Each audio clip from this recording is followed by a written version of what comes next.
There you go. So I'm going to put the first question in the answer. Hi, Dr. Rob. My SA husband has been clear of porn for almost 2 years now. This is after 40 years of use. He is currently doing his work in recovery. He confided in me that he occasionally gets porn flashbacks.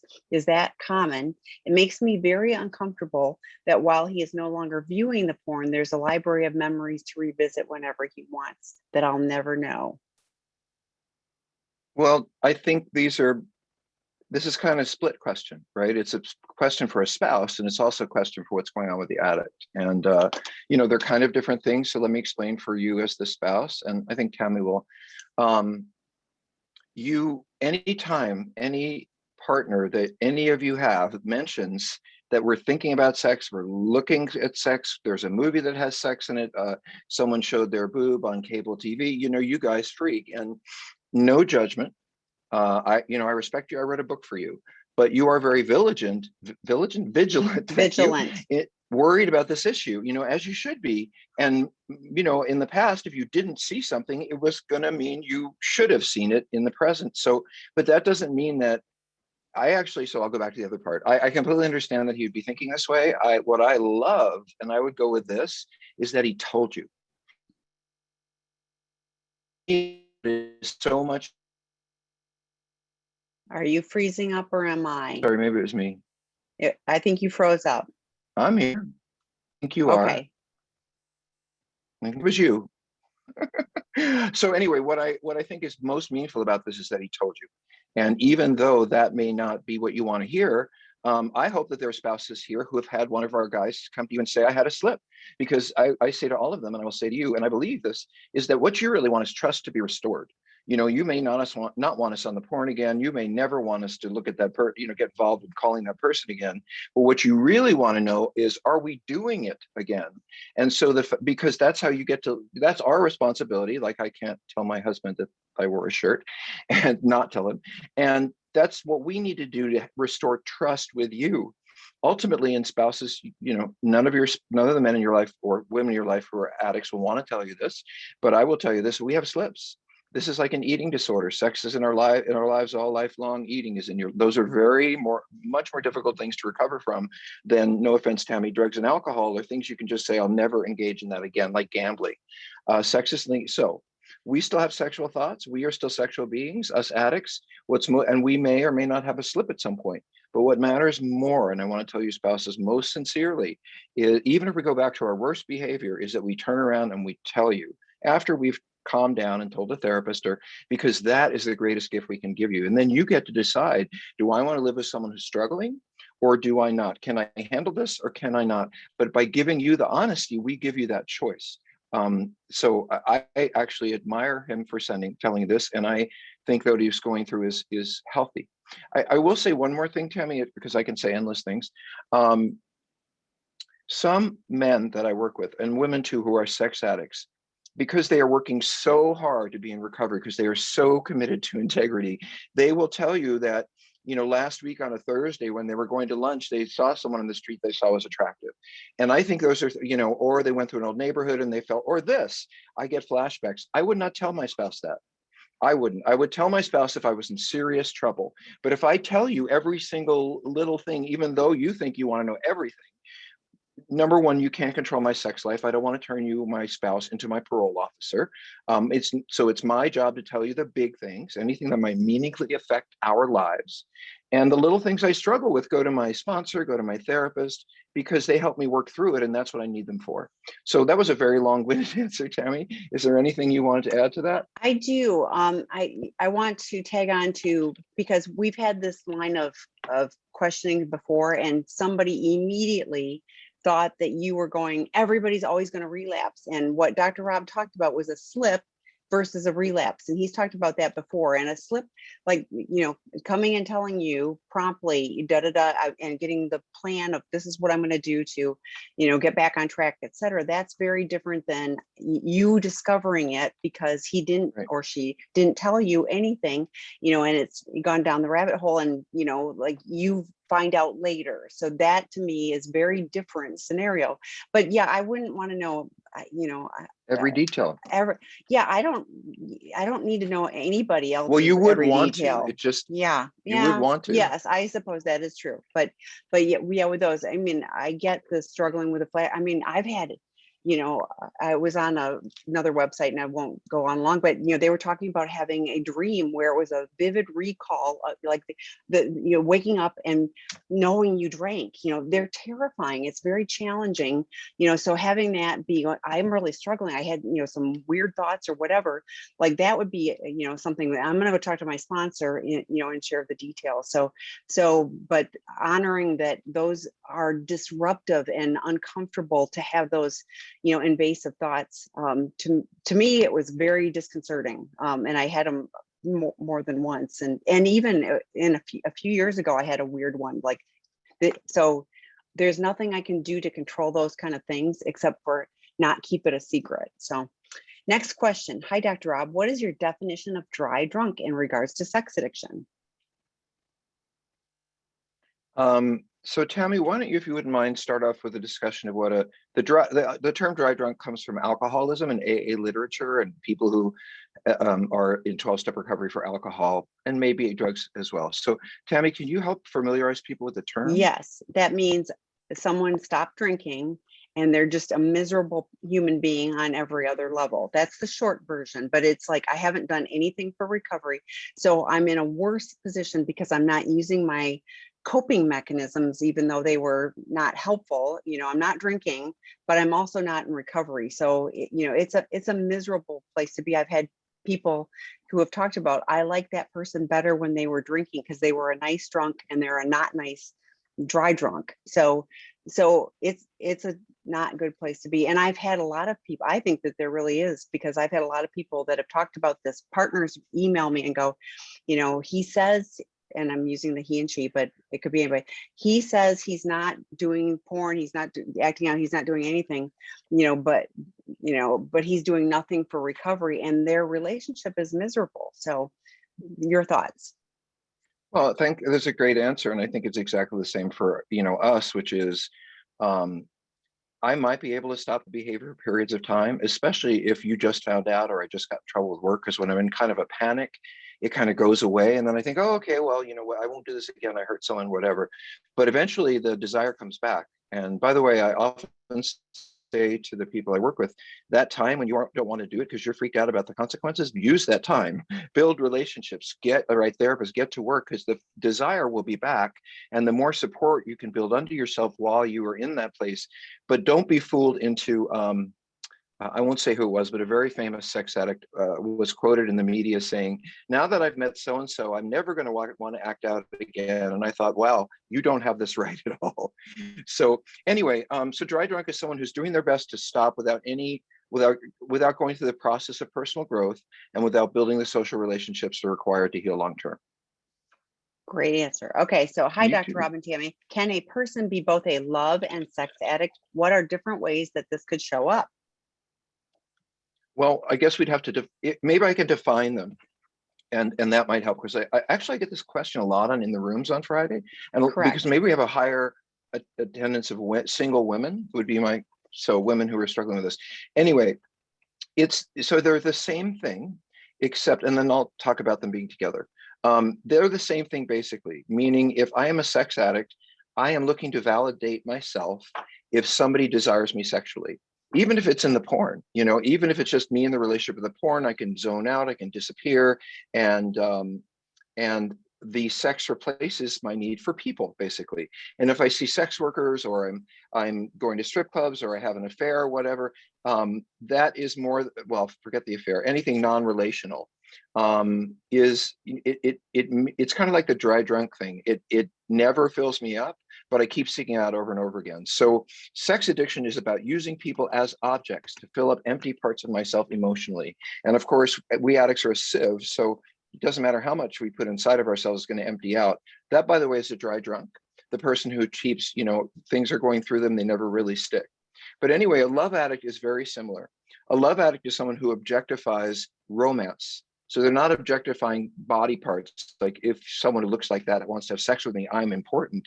It's more like I am lonely and I really want to find somebody, and oh, here's somebody, I don't really care who they are, what's going on with them, but they look right and we have this connection and sex is great. So I'm going to proceed with this relationship. My big joke on Friday nights is, even though he's a heroin addict and he's still married, he's so sweet when we look at each other and he says all the right stuff. So it's this idea of taking someone, not really seeing them clearly because the need inside you is so great that you just want, and it's often from childhood, you know, all of our needs show up in a romantic relationship from our whole lives. So anyway, there's this person, maybe it'll happen, maybe all the love I've ever wanted is there, and we don't see them at all because we are using them to make us feel loved, just like a sex addict uses sex to feel desired. But it all ends up in the same thing, which is using people to, just like someone might use drugs or alcohol, to try to shut up or fill up a part of me that is broken. So I am for sure both a sex and love addict. I had lots and lots of partners for a very long time, and then I got into recovery for a while, and naturally all I wanted was a relationship. That makes sense. It's no longer doing that, feeling the longing for connection that people do when they're not in active addiction, but I didn't know how to have it. And so I would choose people who were so good looking. So, you know, definitely candy on my arm, but, you know, ultimately they were either broken in ways we couldn't connect, or I would get abandoned. You know, it just wasn't the right person. And so, but I did graduate from sex addiction to love addiction, which meant that I moved from all these people, using them to make myself feel better, to one person, to try to make myself feel better. So yes, I think it could be like that. And I know sex addicts who here's an example. Sorry, Tammy, taking up so much time, but I was thinking about this the other day. I have men come in to see me, most often men, who say, you know, I've really got a problem. What's the problem? Well, I can't decide which one. Well, what they mean is the affair partner and the spouse. You know, which one is it? I love this person, blah, blah, blah. Of course, they're meeting different needs. They're splitting their lives in half, but they have half their life tied up here and tied up there. And it's not unusual for me to say to the sex addict, so now you're seeing this new person. Are you still using porn?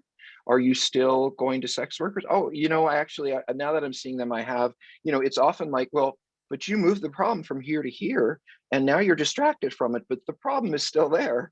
And so, you know, oftentimes, by the way, I've had people say, you know, as I look back, I wish I'd kept my first relationship 12 years ago and learned how to stay with my family. I just didn't know how. So I'm saying lots of things, Tammy, about this. Do you want to throw anything in more simple than all my words? It caught my attention when you're talking about it, because, you know, it's not objectifying just body parts and things like that, but what I hear, it's arm candy. So it's serving a need for you. And again, they're just an accessory. You know, they are inconsequential other than what they do and bring to you. It's not about them at all. So I get really what you're saying about it's still all about serving the need within me. Right. Yeah. So, okay. My husband and I have been married for close to 30 years. He was a porn user since he was a young child. My first D-Day was over 10 years ago. We found a therapist who treated his porn use in a behavioral way and never told us about SA and never expressed concern about the type of porn, more voyeuristic. I thought it was over. And for many years, he had bouts of sobriety. He relapsed, and his bottom end of D-Day was a year and a half ago. He was found engaging in offending behavior, taking a picture up a woman's skirt. He has never engaged in such activity until this last relapse, when it escalated. The bottom was horrific. It forced us to find better help. We found a psychiatrist, a better psychologist, although not a CSAT, and SA. He's extremely devoted to getting better. He attends daily meetings, sometimes more than one daily. He has a sponsor, is working the steps. He has tremendous guilt and shame over his actions, and particularly the bottom. He is sober again for almost since that bottom, but I don't see a question in there. So I know, and my answer to the question isn't there is not particularly a happy one for me.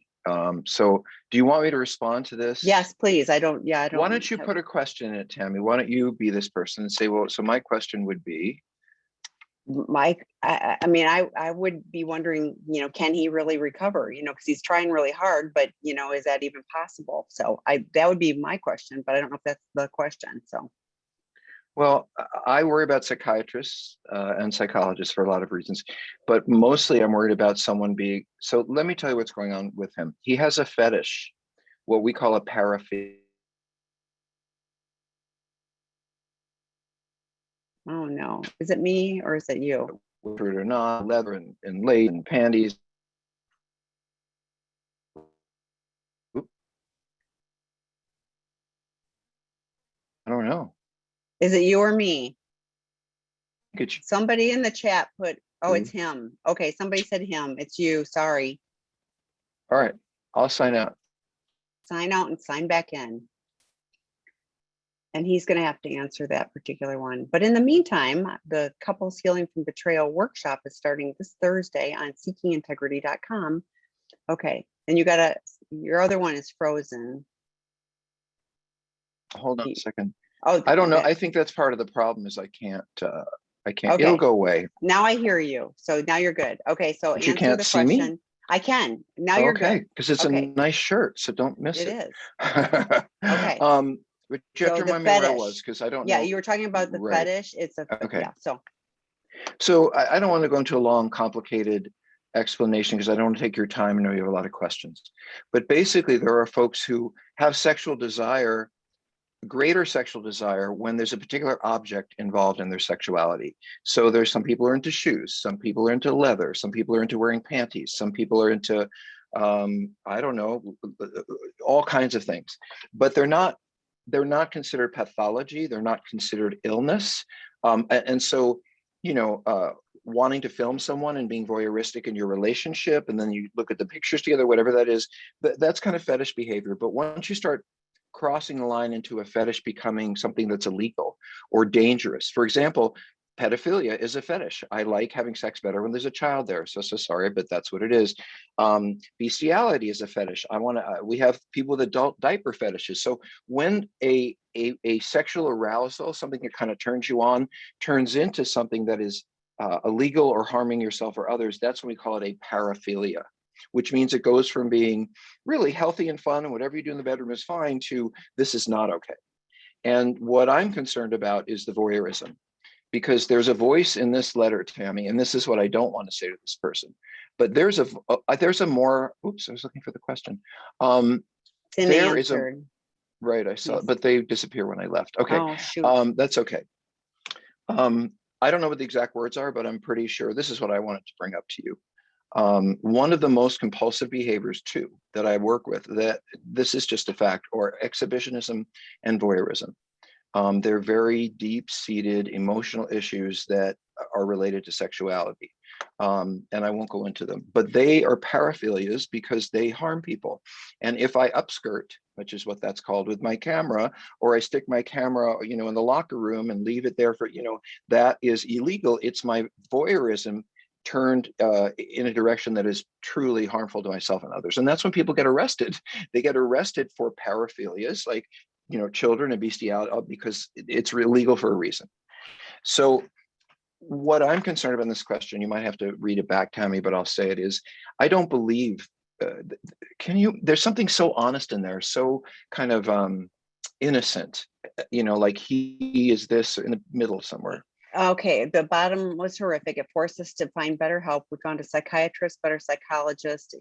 Though not a CSAT, he's extremely devoted to getting better. He attends daily meetings, sometimes more than daily. He has a sponsor, is working the steps. He has tremendous guilt and shame over his actions, and particularly the bottom. So actually it was before that, but that's okay. It's a lot to read. Sorry. He was found in engaging in offending behavior, taking a picture of the woman's skirt. He has never engaged in such activity before the last relapse. Stop. Okay. Yes. That was the part. He has never engaged in such activity before the last relapse. I don't think that's true. I think this man is, you don't just voyeur once illegally. Nobody does. You say you voyeur once illegally. Oh, arrested. I've never done this. This is the first time. And then when you're facing your spouse, I lost you again, didn't I? Freak it. Yeah. Are you back? Am I back? You're there right now. Yes. Tammy, can you see me? Yes, okay. I can. It's gone over 85 degrees. It's over 85 degrees here. And when that happens, everything goes wacko. Yes. So So where'd you lose me? Because I want to finish this. It was that I don't believe that it was just the first time. You say it's the first time when you got caught for the first time, but it's not really the first time.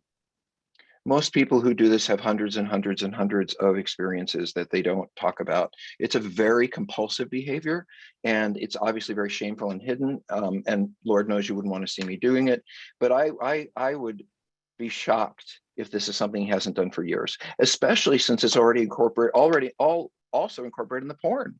Because what he's telling you is, in some ways, this is a very important fetish to me. I looked at it in line, and now I'm acting out in real life, but I bet he's been acting this out in real life since he was a teenager. I just rarely see someone struggle with that, like voyeurism, touching people without their permission, those kinds of what you'd call misdemeanor offenses, not rape, not violating someone, but kind of getting to the edge over and over again, looking in windows.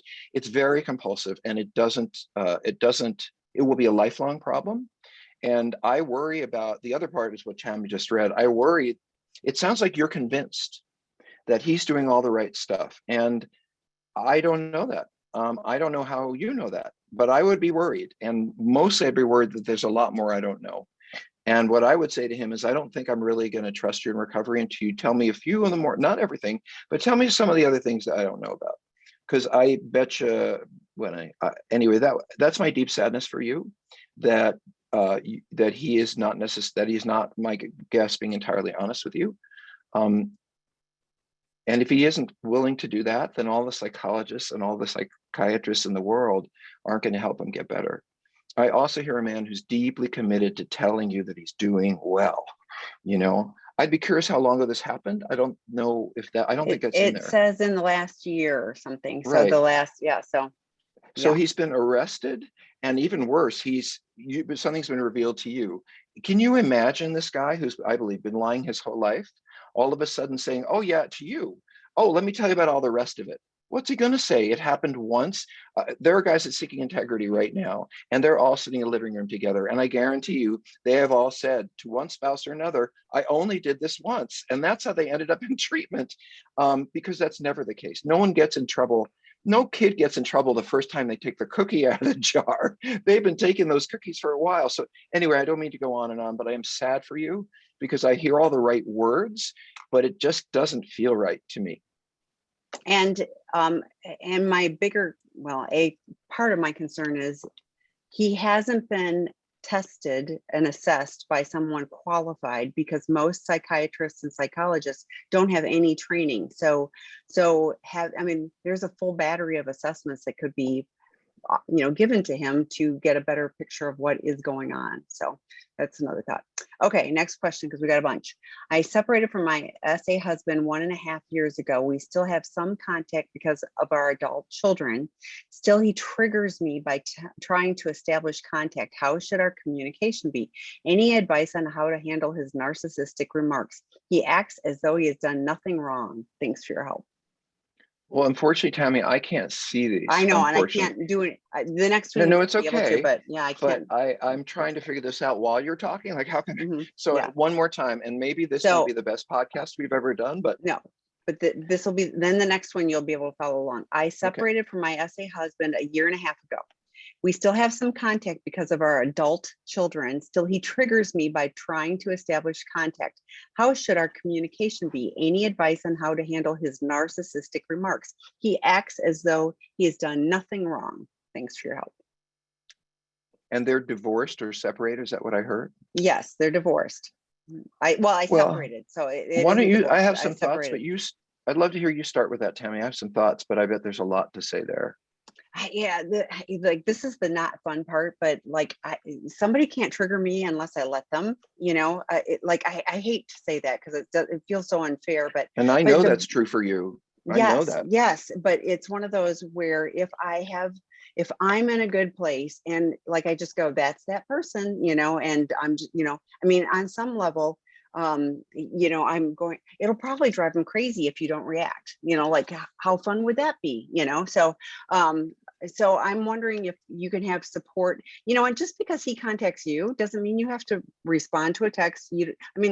he doesn't, don't have to pick up the call. I mean, it can be on your, I saw you called, and call back. I didn't listen to your voicemail, didn't watch, whatever. I mean, what happens if you shift it so that you are kind of in charge of when you choose to engage with him? Just a thought. What are yours? Well, I really agree with what you said, Tammy, and I would say a little differently, but all of you maybe, because I say this so often, and I guess it kind of came from me. I don't remember who it came from. That the opposite of love is not hate; it's indifference. And so, if I'm still filled with anger, that means I'm still deeply connected to this person, and maybe that would be the first step for you, because there's this internal battle, like. They were awful to me and I shouldn't have these feelings and I'm glad we're not together. And well, that's of course the voice that has the most, that's the loudest. But I think grief and has to have some stage of sitting in and saying, I really miss this. There were good parts to it. You have to get past, or I would encourage getting past the last 2 years they've been a jerk and then they never told me about this, the whole relationship. I don't care. I've worked with abused spouses who were beaten and we had to get to, it was awful, they were terrible, but I still have, but I it's okay for me to still have loving feelings, even though I'm not going to engage again. And I think, so my comment is, I think there's some more grief work that you have to do so that you can get from angry to indifferent. And you can, trust me. So my spouse went to our place a few months ago. He seems to be doing good. Recently, I found out he was looking at a hookup site. He lied at first, then got angry and said I was invading his privacy. Since I don't believe him, should I separate, I guess is the question. So, well, go ahead, Tammy, you start that one. Yeah, he gave up the right to have privacy on his phone when he acted out. He went to treatment. So what I hear is someone who's not following their treatment. Every client that comes to us has an aftercare plan. I would be very curious what he is actually doing and following on the agreed upon aftercare plan.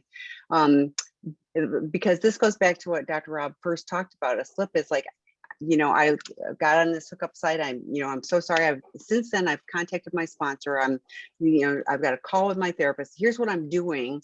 But yeah, I got on this hookup site, not, oh, you've invaded my privacy because you got on my phone and found something that I was trying to hide from you. That's shame. So yeah.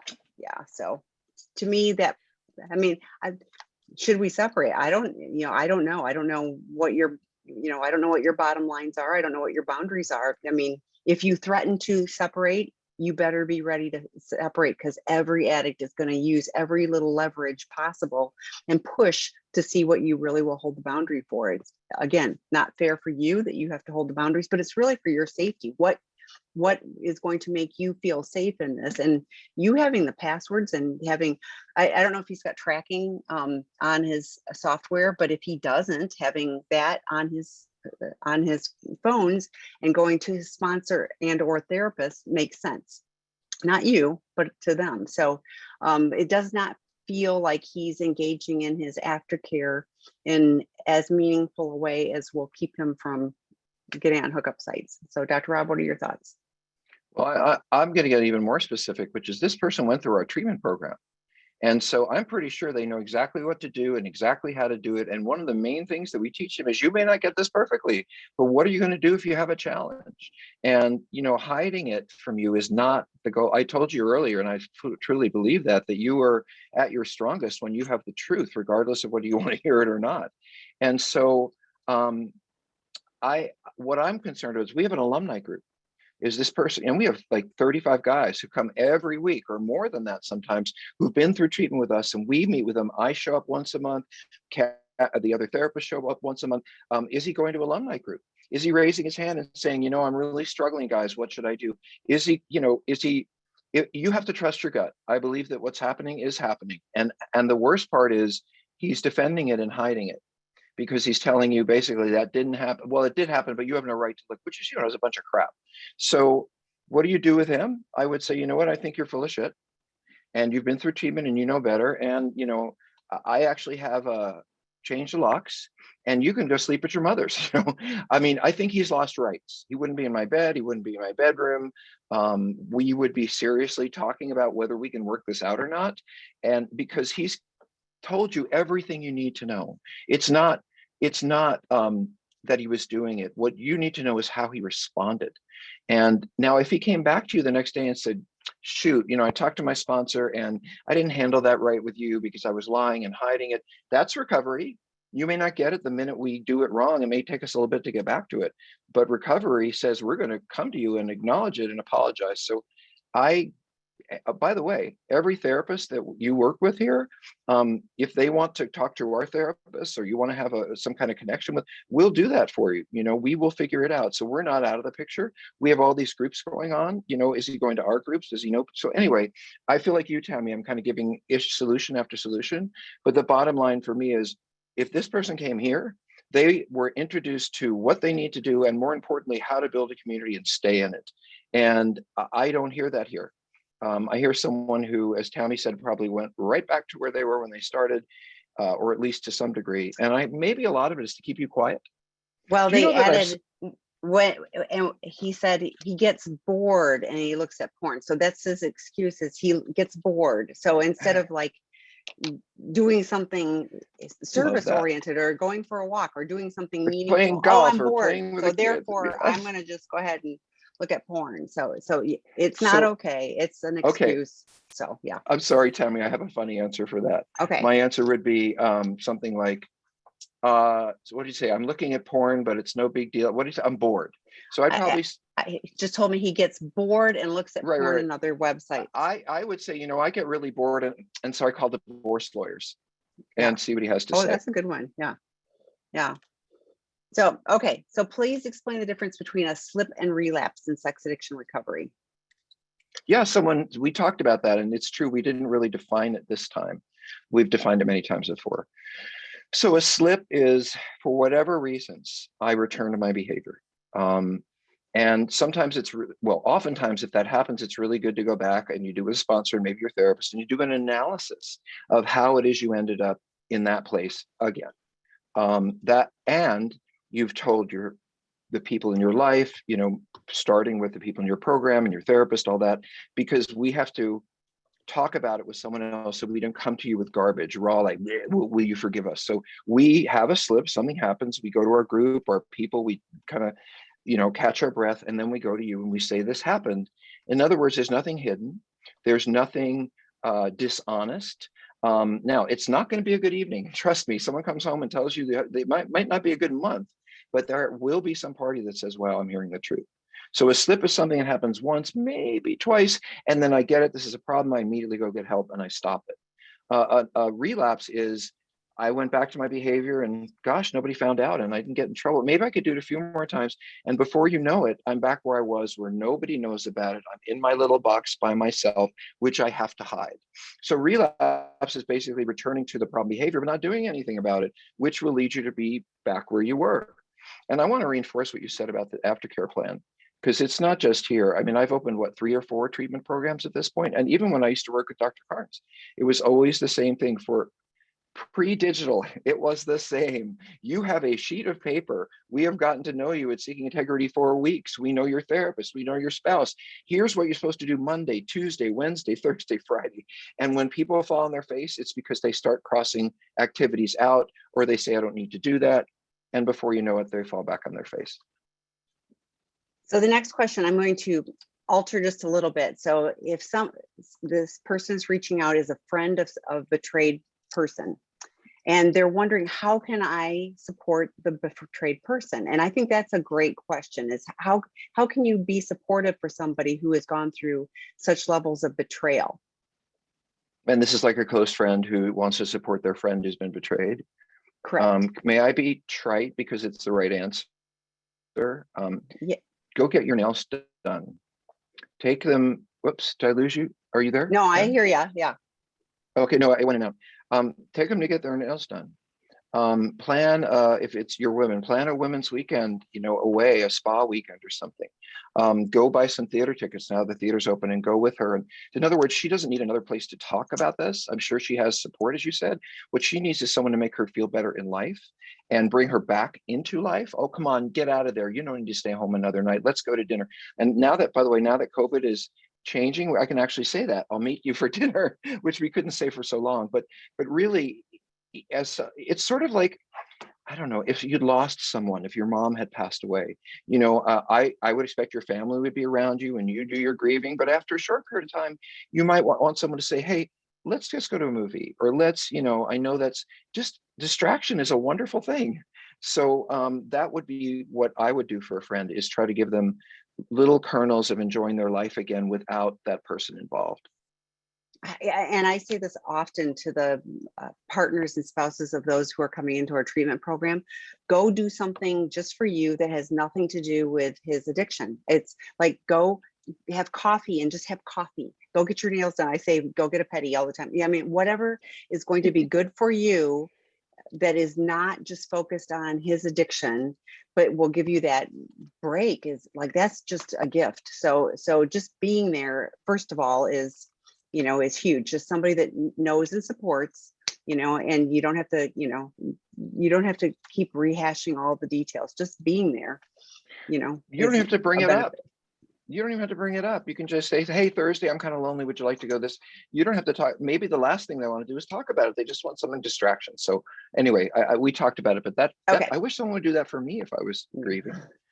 No, so really. The next, no, it is. It's like to just not focus on that, but have some ray of sunshine. Okay, next question. I have had porn addiction most of my life. My wife has simultaneously had an eating disorder for most of her life. Is it common for partners to have complementary addictions disorder? If so, is there extra counseling challenges to be aware of? That's an interesting question. Well, Tammy, can I start with you? I mean, I can answer it, but I would love to hear your answer for a lot of reasons. Yeah, I mean, so my first thought, because eating disorder, and I'll be honest, I've struggled with that. And that's such a control issue. And I couldn't help but think, and I don't know either of you, but I couldn't help but think, is she trying to control because your behaviors and all of that is chaotic? That's eating disorder is really a huge, I can't control all of this, but I can control what I eat and what I don't eat. And, so for me, that was a huge issue as part of and I've known other people who have had eating disorders. So I don't know if there's any research on, complementary challenges, so to speak. But that was what came up for me, is just I'm going to control this, since all of that can't be controlled.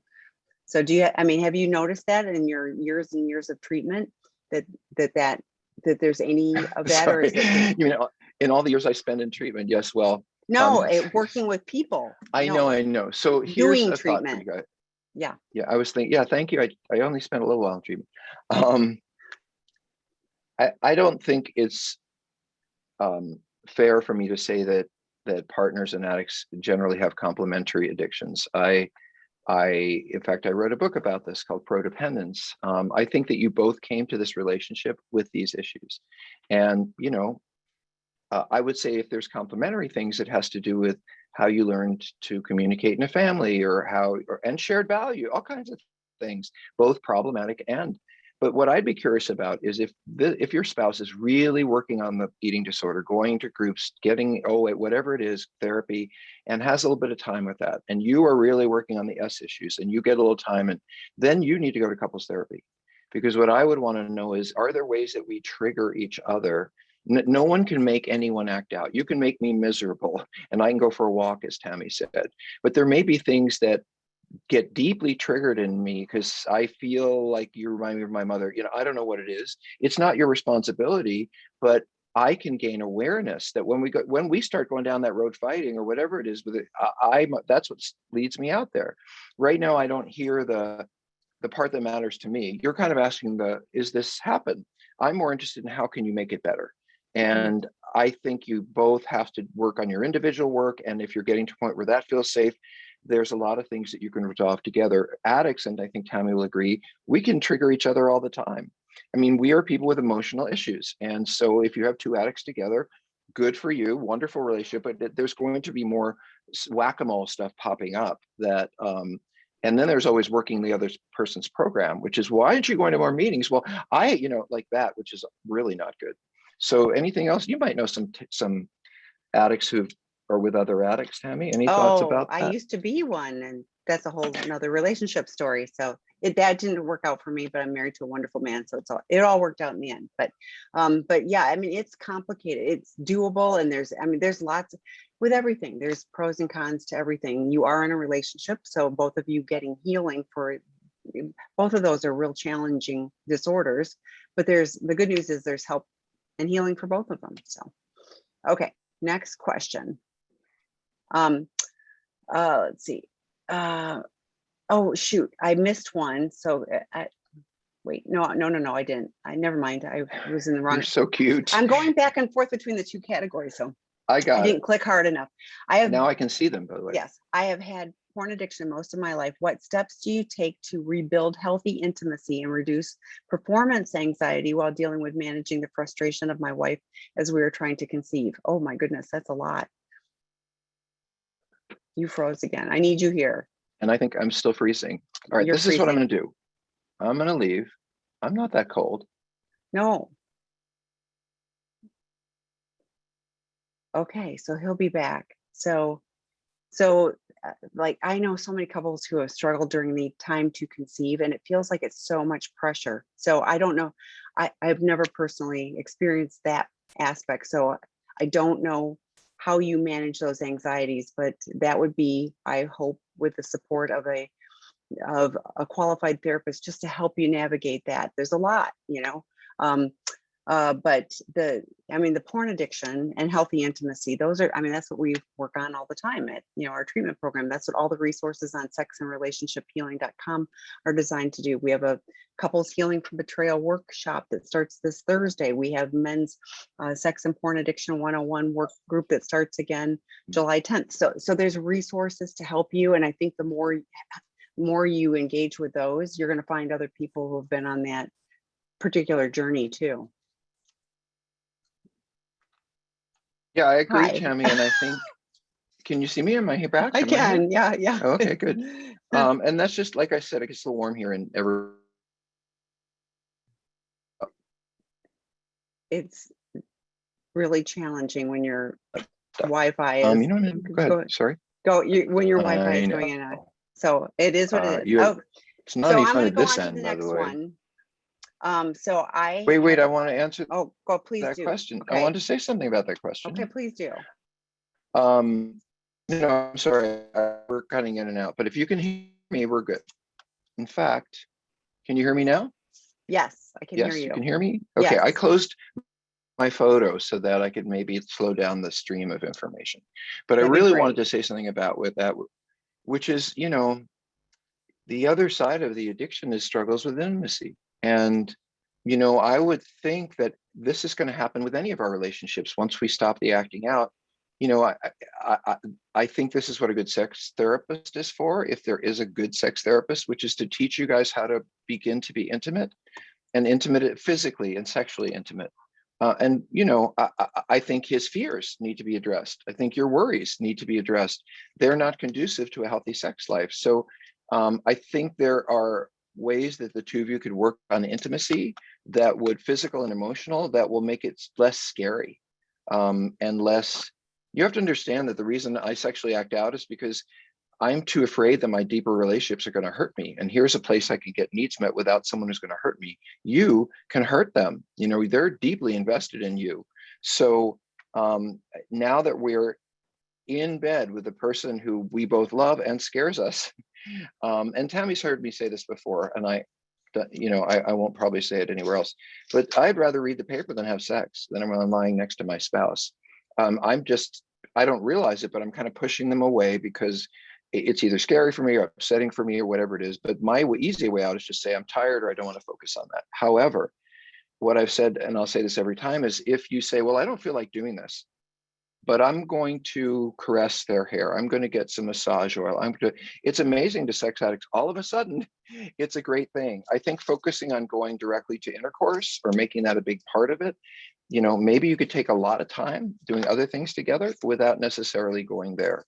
And I won't get too triggering on here with details, but there's a lot of fun that you could be having. There's a lot of new ways to explore each other. Maybe the way you learned to be sexual with each other before wasn't as connected as how you might be now, but it's going to take some work.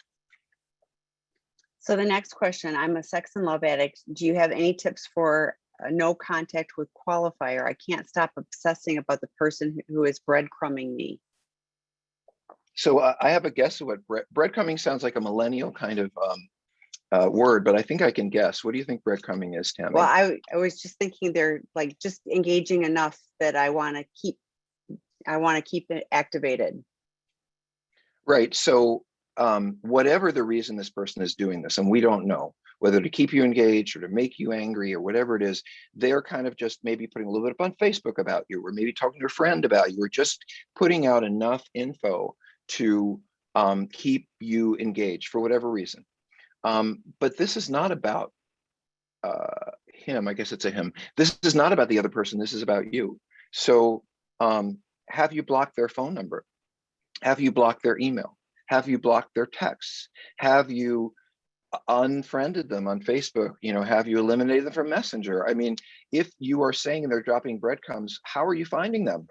And what have you done? And I would say that, Tammy, I was at a meeting once. This is really true. And you can't say anything at a meeting unless someone asks you help. But there was a man in a meeting and he was saying, I'm so tortured by, I wanted to call this woman. I want to reach out to her. And I keep thinking she's going to call. I'm always looking at my phone. And every time I get a text, and I couldn't say anything because we're in a meeting. And what I thought to myself was, could you block her phone number?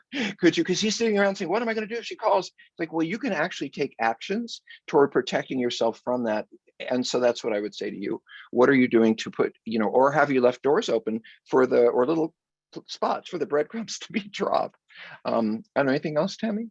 No, I think that is true. So yeah, I just because they're dropped doesn't mean I have to pick them back up. So I recently read Out of the Shadows. He calls trauma responses, that's Dr. Kern's book. He calls trauma responses manipulative behaviors. He also said addicts have no choice about their behaviors. Could you speak to these points? Well, I wouldn't agree with the first statement, and maybe it's out of context because Dr. Carnes wrote some really wonderful work. But I think that what I can do is manipulate you by making you feel sad for me. Like, you just found out I have a porn issue. And I'm like, well, but remember, mom did this to me and dad did that to me. And so we can manipulate by using trauma to get you off our back. And that's the way I would think about that. But the reality is trauma is trauma. And, I have lots of it. And I don't think I'm manipulating when I what was a recent example? I had an argument with someone. I realized I'm not arguing with them. I'm arguing inside actually, you know what it was? I have a friend who has a mentally ill child, and they're not doing very much to help them. They're just kind of in denial.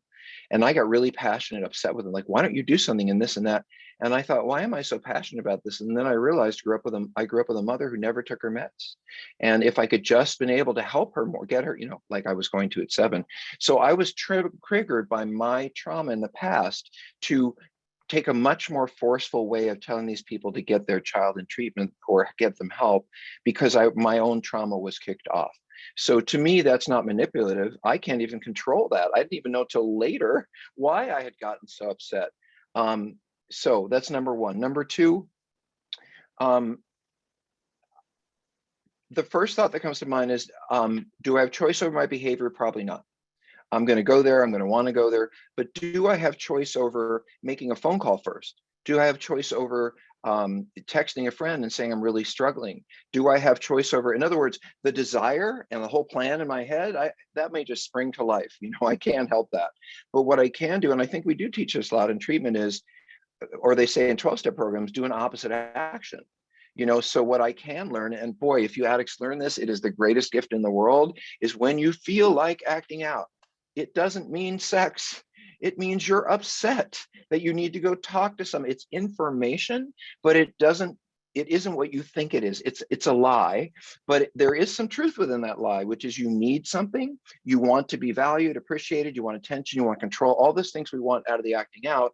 Only can you, even though you may have all that in mind, what are you going to do anyway? Or what are you going to do instead? So no one's going to stop me from wanting to do it, thinking about it, not even me or my 12-step program or any of it. And I still think about it, by the way. But what do I do when that happens? And that's, to me, the whole 9 yards. Tammy, do you have anything? Well, she added, it's in the it's about partners in the chapter in codependency. So Dr. Rob wrote a book, Codependence, okay. Moving Beyond Codependency. That would be why things are not fitting. So in truth, Dr. Carnes wrote Out of the Shadows in the late 1970s, early 1980s, and I think he revised it in the 90s. The entire the whole partners field, the big rage in the field, everything everyone wants to do was codependency at that time, from the 80s into the 2000s, and that's where partners are asked to take some responsibility for our behavior. That's where, what else I want to say about that? Hey, Tammy, can you jump on there? Because I'm trying to figure out how I got says, there. I recently read Out of the Shadows. Oh, He calls that, trauma right. responses manipulative behaviors. He also says addicts have no choice about their behaviors. And you're gone with your head on your head. Do a voiceover is. Okay, now I can hear you. Okay, well, maybe that will help. Good. Next question. Okay, so I'm an SA who is in a relationship with a woman who has CPT, chronic COPD? post-traumatic, chronic post-traumatic stress disorder, bipolar disorder, and it's also on the autism spectrum. She's been off her meds for a year. She's suicidal in part because I've not been a supportive partner. Says she feels that my sons make her feel unsafe because he's sad that his mom and I divorced and I moved with this new woman. I've been feeling trapped and pressured to choose between my son and my partner. I've also been acting out for a year. I want to change the nature of our relationship, but she doesn't want to let go. What should I do, as I feel like we've been harming each other by trying to stay together as partners? I'm trying to see, these people are not together anymore. She feels my sons make her unsafe because they're sad. I'm an SA in a relationship with a woman who is not the son's mom. So it's like, this is a new relationship, and this person that he's in a relationship with is not taking the meds and is I see. Yes. So I guess these pieces don't fit together for me in a way, because there's a whole story about what do I do and how do I handle it, and I'm feeling trapped and I've been acting out, and I'm thinking the person said they're suicidal. Like, I got stuck on that. And I heard, has profound emotional health issues on multiple areas, and is not on medication. So what I would do is take the whole thing away about, there's no reality there that you can depend on. If I do this, if I do that, how can I feel less pressured? I know what bipolar is. I know what autism spectrum looks like. I know what CPTSD looks like. And those are areas that leave us extremely vulnerable, and often looking to put the reason we feel badly on something else. Because if we had to look at ourselves, we might have to take medication, might have to go. So I'm more worried about this person maybe needing to go to the hospital. If she's truly suicidal, does she have a plan? I remember when my mom would get suicidal, we would call 911 and they would take her to the hospital. So I think my main concern, two of them, I guess, is number one, you cannot put a lot of faith in someone who is so profoundly ill. And I don't think you can make your life decisions based on where they're at until they're stable. So if you can help them get stable, great. If you can't, I probably would be distancing. And your problems are not because of her. Let me just say that. You're feeling pressured, and all that is how you feel. So Tammy, and one of the things I was thinking of it, and your poor son is in this highly chaotic, it has to feel unsafe. So your son is your responsibility, making sure that your child is taken care of, get her to the emergency room, whatever you need to do, but highly concerned about your son. And you have a choice with the SA. You can get help. You're here. I'm really glad you're doing that. You actively acting out in your SA, again, keeps you distant from your son. You cannot best parent your son or do anything else when you're actively in your addiction. So I'm gonna take care of you for that. So yeah. Okay, so going back to the one that does the voyeurist, I don't see him as a criminal. Only someone who engaged in criminal behavior when he was actively using. Am I wrong to view him that way? That's a full stop. Okay. If I get arrested, I'm a criminal. Like, there's no way you can, and again, with all due respect, there's I think an unreasonable optimism that this person has, which is not founded in, my guess is in reality, because you don't know all of it.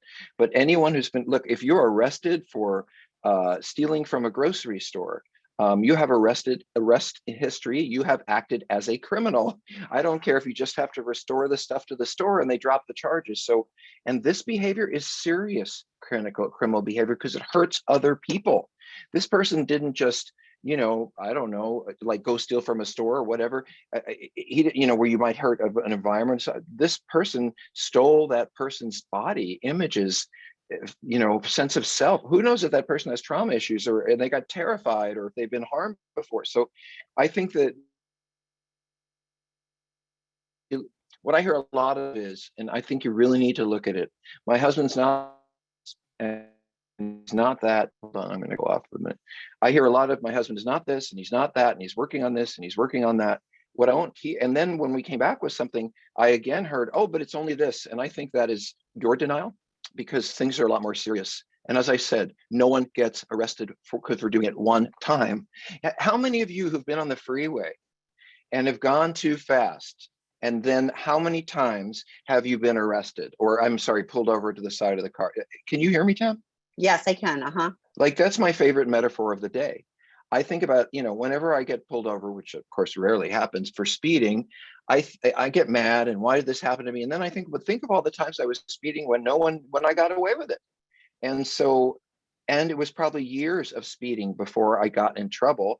Of course, I'll say to the officer, oh, I've never done this before. My car is newer, So you don't get arrested the first time you do anything unless it's so heinous that everyone can see, like you go in and rob a bank. So yeah, I wish this person the gift of reality, but I also think if you begin to accept the reality I'm giving, you're going to need a lot of support.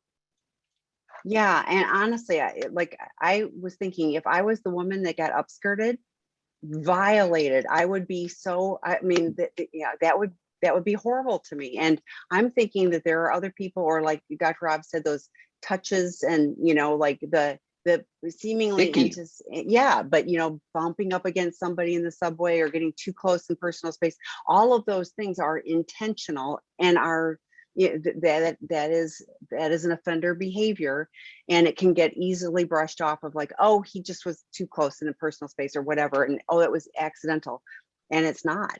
So I too share the concern of the minimizing and hoping that, oh, he's trying so hard, and but get him evaluated by a qualified professional. That's, I said that earlier too. So yeah. And okay. There's another piece of this real quick, which is, when we love someone and really deeply love them, we don't want to see them as the bad person. We don't, and I always think about, and I don't mean to be so extreme, but the mother whose son, took a gun to school and hurt some people. And she says, oh, no, my son could never have done that. But that's because she can't possibly perceive as her son is causing harm like that. But he did. And so it's hard to conceive of people we love as actually causing more harm. But I think there's more here that you're going to have to face in order to move forward. We are dinner time, or do you want to ask? Okay. Yeah, no, well, I mean, there's lots of them, but like there's lots of them. So we have dinner. I know. Great. And we'll be back next week. And I do want to say to you folks that I have a very popular podcast called Sex, Love, and Addiction. And the reason I bring up the podcast is because so many of the questions that you're asking, I'm sitting and talking to experts on intimacy, on relationships, on cheating, on porn. I mean, that's what it is. And we have almost 1 million. We're getting toward 1 million. We're on this side of 500,000 people. So if it's useful to you in the car or whatever, you might want to listen to some of the ones that appeal to you. They're all there by title. But I think it's a way to get more of your questions answered, even though Tammy and I are going to dinner and not together. We're going to dinner. Exactly. Have a good one. Thanks, everybody. See you soon. Nice to see you, Tammy. Bye.